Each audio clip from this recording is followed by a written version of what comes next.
Hello internet. मैं राजेश जवलकर आपका स्वागत करता हूँ मेरे चैनल पे। One more day, one more news. They did it.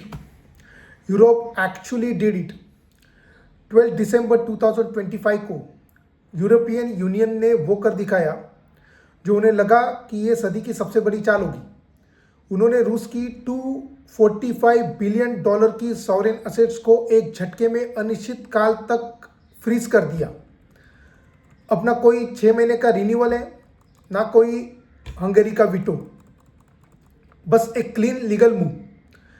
Article 122 का इस्तेमाल, ईयू ट्रीटीज में छुपा हुआ एक इमरजेंसी प्रोविजन। और अचानक ब्रसेल्स को लगा कि उन्होंने मॉस्को को चेकमेट कर दिया। शैंपेन की बोतलें खुल रही थी। यूक्रेन को लोन मिलेगा, न्याय की जीत होगी। वेस्टर्न वर्ल्ड पुतिन को दिखाएगी कि ग्लोबल फाइनेंशियल सिस्टम पर असली कंट्रोल किसका है। लेकिन एक छोटी सी प्रॉब्लम थी, रशिया 3 साल आगे था। ये कहानी सिर्फ यूक्रेन फंडिंग की नहीं है, या सिर्फ रशिया के आक्रमण की भी नहीं है, ना ही यूरोपियन एकजुटता की है। ये कहानी है उस पल की जब वेपनाइज फाइनेंस खुद अपने ही निर्माता पर पलट पड़ी। यह अहंकार और उसके नतीजों की टक्कर है। 2008 के बाद की सबसे बड़ी खतरनाक टक्कर। और ठीक 2008 की तरह कीमत वो लोग नहीं चुकाएंगे जिन्होंने फैसले लिए, कीमत आम जनता चुकाएगी। फरवरी 2020 में जब रशिया ने यूक्रेन पर हमला किया तो वेस्टर्न वर्ल्ड ने रशिया के सेंट्रल बैंक के रिजर्व को फ्रीज कर दिया।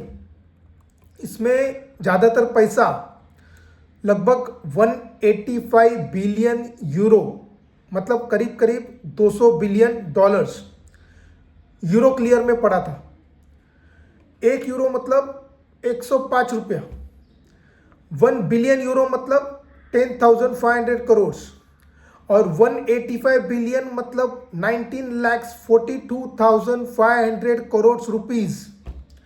अपने यहाँ पर अंबानीज की नेटवर्क जो है वो 9,55 लाख करोड़ रुपीज़ है राइट नाउ। मतलब ऐसे दो अंबानीज का पैसा यूरोप ने फ्रीज कर दिया। यूरो क्लियर एक बेल्जियम आधारित सेंट्रल सिक्योरिटी डिपॉजिटरी है और वो प्राइवेट है। ये प्राइवेट कंपनी है यूरो क्लियर। और ये जो पैसा है ये असली है, कैश और सिक्योरिटीज। रूस इसे छू नहीं सकता, हिला नहीं सकता, इस्तेमाल नहीं कर सकता। 3 साल तक ये फ्रीज स्टैंडर्ड ईयू सैंक्शन की तहत चलता रहा। हर 6 महीने में सभी 27 देशों की सर्वसम्मति से ये रिन्यू करना पड़ता था। और यही खेल बदलता है। हंगेरी बार बार वीटो की धमकी दे रहा था। स्लोवाकिया भी इस चीज़ पर सवाल उठा रहा था। रशिया पर यूरोप की एकता हर महीने ज़्यादा कमज़ोर दिखाई दे रही थी। तो यूरोपियन कमीशन को एक जीनियस आइडिया आया, क्यों ना आर्टिकल 122 का इस्तेमाल किया जाए। इसमें फैसले क्वालिफाइड मेजॉरिटी से होते हैं, मतलब न वीटो न रिन्यूअल। एसेट्स तब तक फ्रीज रहेगी जब तक रशिया यूक्रेन को रिपेरेशन नहीं देता, यानी कि हमेशा के लिए, क्योंकि रशिया यूक्रेन को रिपेरेशन देने से रहा। और जब एसेट्स हमेशा के लिए लॉक हो गई तो अगला स्टेप और भी क्रिएटिव था। इन एसेट्स को गिरवी रखकर यूक्रेन को 90 बिलियन यूरो का लोन देना। मतलब यूक्रेन को अभी पैसा, और रशिया सिर्फ नाम का मालिक बना रहे लेकिन एक भी यूरो एक्सेस ना कर पाए। ग्रेट है ना। न्याय और एकजुटता की भाषा में लिपटा एक फाइनेंशियल मास्टरपीस।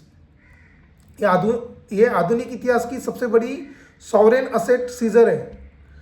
हाँ, रशिया ने हमला किया, हाँ रशिया जिम्मेदार है, लेकिन हम यहाँ फ्यूचर ट्रांजैक्शन की बात नहीं कर रहे। हम बात कर रहे हैं एक सेंट्रल बैंक की संपत्ति छीनने की। एक देश की सेंट्रल बैंक जिसकी संपत्ति छीनी गई है, ऐसी संपत्ति जो दूसरे विश्व युद्ध के बाद बने हर इंटरनेशनल लॉ के मुताबिक अछूती मानी जाती है, उसको कोई छू नहीं सकता। यूरोप कहता है हम जब्त नहीं कर रहे, सिर्फ मोबिलाइज कर रहे हैं, लेकिन असल मतलब यही है कि पैसा हमारा है, हम ले रहे हैं और तुम कुछ नहीं कर सकती। लेकिन रशिया डेफिनेटली कुछ कर सकता था और उसने किया भी।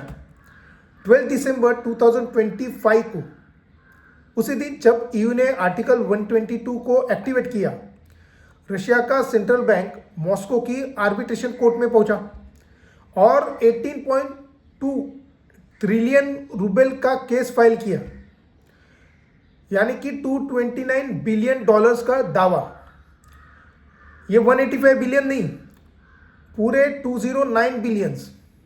मतलब सिर्फ एसेट वापस नहीं बल्कि नुकसान भी लेंगे। अपॉर्चुनिटी कॉस्ट, 3 साल तक रिजर्व इस्तेमाल न कर पाने का मुआवजा। अब आप सोच रहे होंगे तो क्या रशियन कोर्ट, बेल्जियन कंपनी, यही सबसे बड़ी गलती है? उससे रशिया इसे बेल्जियम में लागू नहीं करेगा। रशिया इसे लागू करेगा चीन में, भारत में, तुर्की में और खाड़ी देशों में, जहाँ जहाँ यूरोपियन कंपनियों की असेट्स हैं।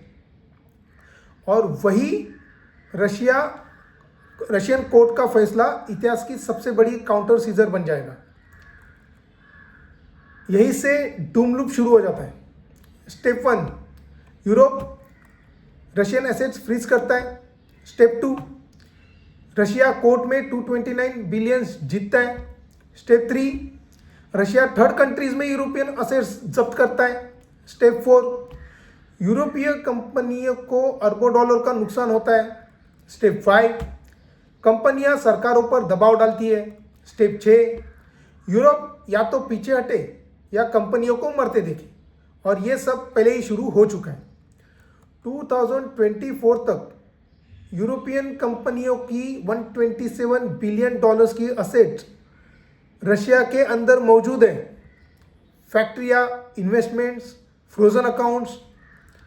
रशिया इन्हें तुरंत जब्त कर सकता है, और जहाँ जहाँ रशियन जजमेंट को मान्यता मिलेगी, यूरोपियन असेट्स खतरे में होगी। सबसे बड़ी चीज़ ये है कि ये सारी चीज़ें चीन देख रहा है, भारत देख रहा है, ग्लोबल साउथ भी देख रहा है, और सोच रहा है कि अगला नंबर हमारा तो नहीं। यही वजह है कि बेल्जियम घबराया हुआ है। यूरोक्लियर एक प्राइवेट कंपनी है, और अब बेल्जियम ईयू से गारंटी मांग रहा है कि अगर रशिया पलटवार करे तो नुकसान कौन भरेगा?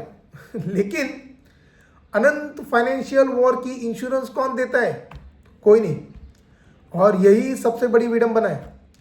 यूरोप ने आर्टिकल 122 लोकतांत्रिक विटो से बचने के लिए लगाया, एकता दिखाने के लिए, लेकिन उसी एकता को तोड़ दिया। दुनिया को यह संदेश दिया है कि तुम्हारी संप्रभुता कंडीशनल है। असल नुकसान क्या है?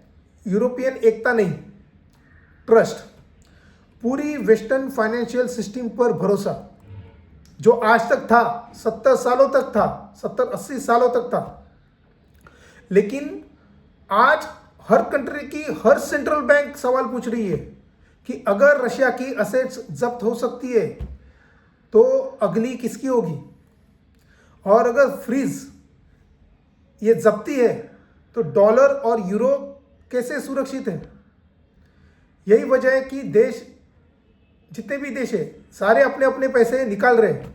यही वजह है कि एम्पायर्स मरते जा रहे हैं, बम से नहीं, बैंक रन से। यूरोप ने 90 बिलियन यूक्रेन को देने के